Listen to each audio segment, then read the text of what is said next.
కానీ ఈ 2 సంవత్సరాలు చంద్రబాబు నాయుడు గారి పాలన కూడా చూసాం. ఎన్నికలకు ముందు వీళ్ళు ఏమన్నారు? ఎన్నికలకు ముందు జగన్ ఇచ్చేటివే కాదు, జగన్ కన్నా ఎక్కువ సూపర్ 6లు సూపర్ 7లు అన్నారు. ప్రతి ఇంటికి బాండ్లు పంచారు.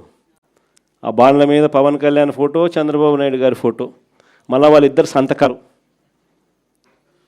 సంతకాలతో పాటు రావడము, మీ ఇంట్లో ఇంతమంది ఆడవాళ్ళు ఉన్నారా, 18 సంవత్సరాలు నిండిన వాళ్ళు ఉన్నారా, అటైతే మీకు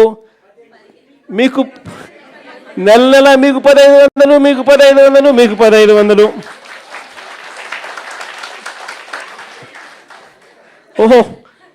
ఓహో మీ ఇంట్లో 50 ఏళ్ళు నిండిన వాళ్ళు కూడా ఉన్నారా? 50 ఏళ్ళు నిండిన వాళ్ళు కూడా మీ ఇంట్లో ఉన్నారా?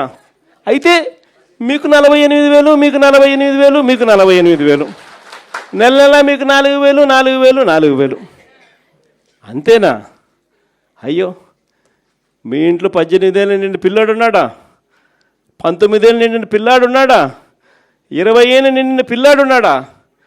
ఉంటే నీకు 36,000, నీకు 36,000, నీకు 36,000. అంతటితో ఆగదు. మీకు ROFR పట్టాలు ఉన్నాయా? మీరు రైతులా? అయితే నీకు 26,000, నీకు 26,000, నీకు 26,000. ఇలా మనం ఏమన్నా చేసేదానికన్నా కూడా 3 ఎక్కువ. ఈ మాదిరిగా ప్రతి ఇంటికి కూడా వెళ్ళి బాండ్ల రూపంలో బాండ్లు పెట్టి వాళ్ళ మేనిఫెస్టో చూపించి ఈ మాదిరిగా ఒక పద్ధతి ప్రకారం ఎన్నికలు జరిగించారు, మోసం చేస్తూ. ఎన్నికలు అయిపోయాయి, 2 సంవత్సరాలు అయిపోయింది. ఈ 2 సంవత్సరాల తర్వాత పరిస్థితి ఏమిటి అని చూస్తే, ఈరోజు 18 ఏళ్ళు నిండిన ప్రతి అమ్మాయికి, ప్రతి అక్కకు, ప్రతి చెల్లెమ్మకు నెలకు 1,500 రూపాయలు చొప్పున, సంవత్సరానికి 18,000 చొప్పున, 2 ఏళ్ళకు ఇప్పటికే 36,000 బాకీ. పిల్లలందరికీ నెలకు 3,000 రూపాయలు చొప్పున, సంవత్సరానికి 36,000 చొప్పున, ఈ 2 ఏళ్లలో 72,000 ప్రతి పిల్లాడికి నిరుద్యోగ భృతి కింద బాకీ. 50 ఏళ్ళు నిండిన ప్రతి అక్క చెల్లెమ్మకు ఈ 2 ఏళ్లలో నెలకు 4,000 రూపాయలు చొప్పున, సంవత్సరానికి 48,000 లెక్కన, ఈ 2 ఏళ్లలో 96,000 బాకీ. ఇక అమ్మఒడి గురించి నేను చెప్పాల్సిన పనుల. మొదటి సంవత్సరం ఎగరగొట్టేసినారు, రూపాయిలే. 2వ సంవత్సరం 20 లక్షల మంది పిల్లలకు ఎగరగొట్టేసినారు. మిగిలిన వాళ్లకు కొంతమందికి 9,000, కొంతమందికి 8,000, కొంతమందికి 10,000, కొంతమందికి మాత్రం 13,000.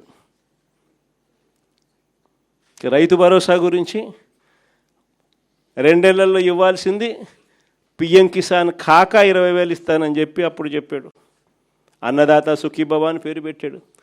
2 ఏళ్లలో ఇవ్వాల్సింది 20,000, 20,000, 40,000 అన్నదాత సుఖీభవ కింద. 2 ఏళ్లకు కలిపి ఇచ్చింది కేవలం 14,000, బాకీ 26,000. ఇలా ప్రతి అడుగులోనూ కూడా, గ్యాస్ సిలిండర్ల విషయంలో కూడా, ఇప్పటికి గ్యాస్ సిలిండర్లు దాదాపుగా 2 ఏళ్ళ కలిపి 6 సిలిండర్లు. ఇచ్చింది ఎంత అంటే 2, అది కూడా అందరికీ ఇచ్చింది లేదు. ఈ మాదిరిగా ప్రతి ఇంట్లో కూడా చంద్రబాబు నాయుడు గారికి, ఆ కూటమి ప్రభుత్వానికి ఎందుకు ఓటేసాము, జగన్ను ఎందుకు పోగొట్టుకున్నాము, వైఎస్ఆర్ కాంగ్రెస్ పార్టీని ఎందుకు పోగొట్టుకున్నాము అనే చర్చ ఈరోజు ప్రతి ఇంట్లో కూడా సాగుతూ ఉంది. అందుకే చెప్తా ఉన్నా, చూస్తా కన్ను మూసుకొని తెరిచేసరికి 2 ఏళ్ళు అయిపోయింది. దేవుడు దయ వల్ల ఉన్నది ఇంకా 3 ఏళ్ళే.